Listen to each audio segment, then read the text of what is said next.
Hello ভাই বাবিরা, welcome to another brand new video. তো আমি এখন কথা বলবো মেগাস্টার কিং খান শাকিব খানের আপকামিং সিনেমা বরবাদ নিয়ে। তো আপনারা তো জানেনই যে এই বরবাদ সিনেমা নিয়ে কত আলোচনা হচ্ছে। তো আলোচনার হওয়ার কিন্তু কথাই, বরবাদ সিনেমা কিন্তু অনেক বড় বাজেটের একটা সিনেমা। তবে কয়েকদিন আগে কিন্তু বরবাদের একটা ফার্স্ট লুক প্রকাশ করছে, যেটা কিনা তুমুলভাবে প্রশংসনীয় হয়েছে। তো যাই হোক, এখানে যারা সাকিবিয়ান আছে তারা তো সাকিব খানের এই রূপ দেখা তো একবারে হতভম্ব হয়ে গেছে গা।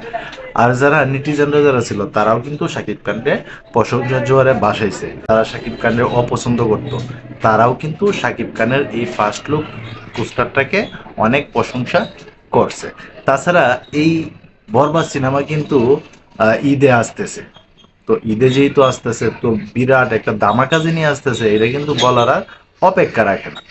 তবে ইতিমধ্যে কিন্তু বরবাদের কোনো নিউজ পাওয়া যাচ্ছে না, কারণ শাকিব খান এখন এই মুহূর্তে বিপিএল নিয়ে ব্যস্ত। তো আপনারা তো সবাই জানেন, যেমন আইপিএল এ শাহরুখ খানের দল আছে, ঠিক তেমনি আমাদের বাংলাদেশেও মেগাস্টার কিং খান শাকিব খানে কিন্তু এবছর বিপিএল এ দল কিনছে, যার নাম হচ্ছে ঢাকা ক্যাপিটালস।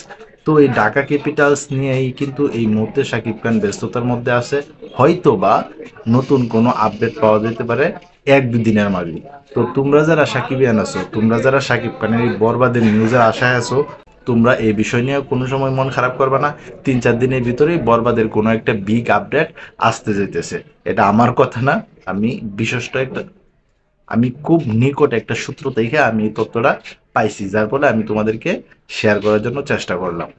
তো তোমরা যারা সাকিবিয়ান আছো, তোমাদের কাছে এই ভিডিওটা কেমন লাগলো অবশ্যই তোমরা কমেন্ট বক্সে জানাও।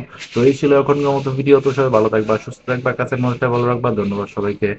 আল্লাহ হাফেজ।